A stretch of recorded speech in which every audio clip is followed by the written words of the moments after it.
The flying machine arrived at its destination.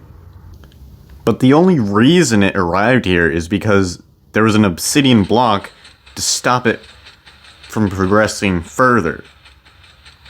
And furthermore, this only works if we have already made a stopping point. You see, the flying machine is not going to stop here.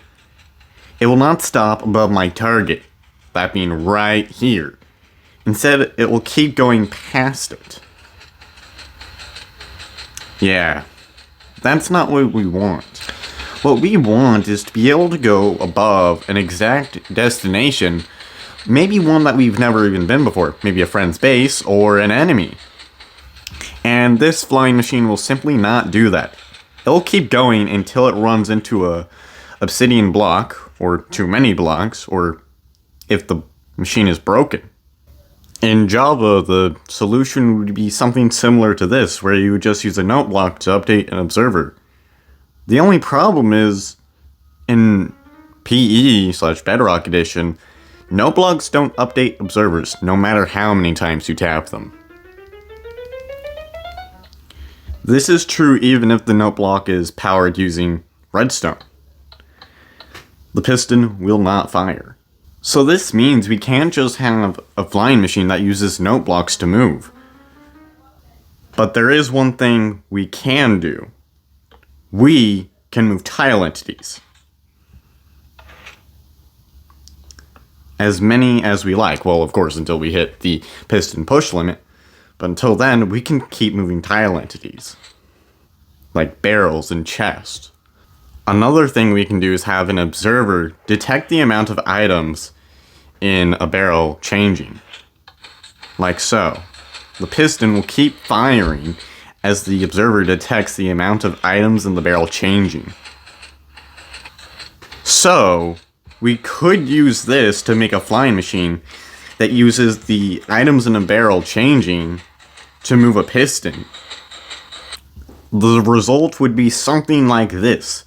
A mechanism that uses the items in this barrel to power this piston, pulling the contraption forward, cycling everything around.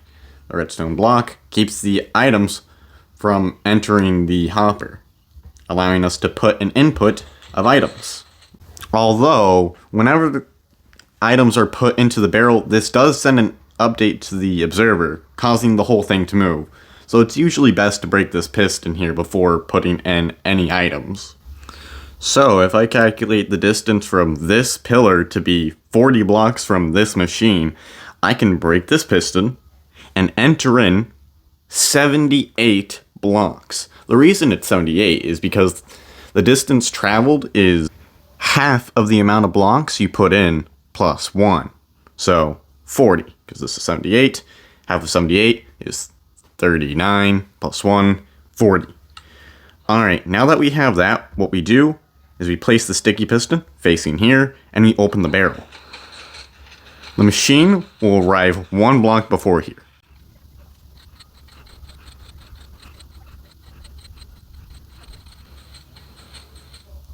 And voila, as you can see, exactly 1 block before it. Pretty precise. There is some extra space right here, so you could fit it with TNT, and once it stops, all the TNT would dispense. Meaning you'd have a machine that can target where a player is, and then drop TNT.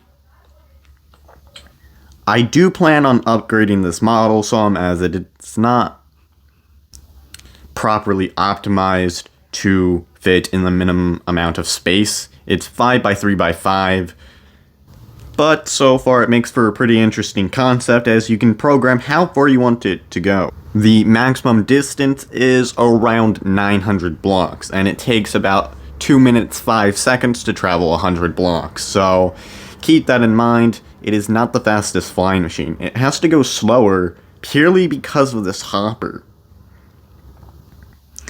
I think in the future I'm going to add a shulker box unloader that will put items into the barrel, but for now, I'd say it's pretty good. Alright, that's all. Remember to like, comment, subscribe. Bye.